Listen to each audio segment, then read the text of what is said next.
The adorning of the inner woman is what's precious to Him. Jewelry. I mean, the world says, be gaudy.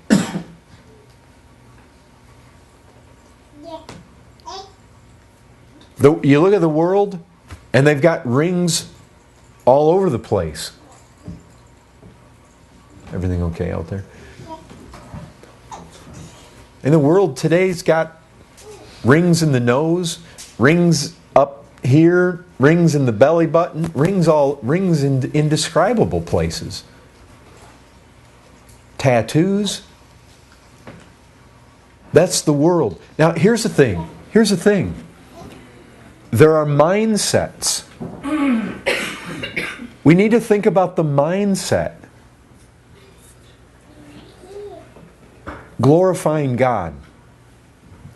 I mean, I just ask all of you, when it comes to what you wear, when it comes to, if guys are going to wear earrings, if they're going to pierce their lips, their tongues, their noses, why?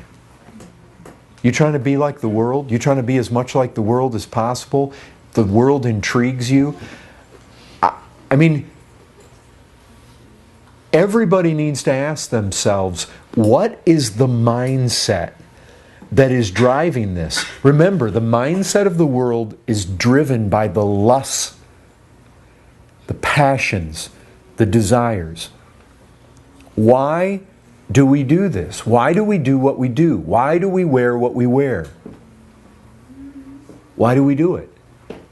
I mean, if a person's going to profess to be a Christian and they're going to end up with rings in all these strange places, they just need to ask why. Because if the guiding, motivating factor is the glory of God, well, whatsoever you do, do to the glory of God. That is what needs to drive the Christian. You see, what drives the world are sinful passions. Now think about it. What worldly passion comes out when people put rings all over the place? I mean, you got somebody that wants to put a ring somewhere, right in the middle of their tongue, or right in the middle of their nose, or whatever. I mean, that's one thing. Look, again, we know what drives us, because either you are lost or you were lost. And here's the thing I know when I was lost. You know what? I didn't pierce my nose. I rode a fast motorcycle. You say, well, those are worlds different. Oh, no, not necessarily. You see, when I was lost, I prided myself in being recognized for certain things. Again, desire for attention, desire for greatness, desire for admiration, desire for reputation. In worldly ways. How does God want us to be known? I mean, when He tells Timothy, let your progress be known. Progress in what?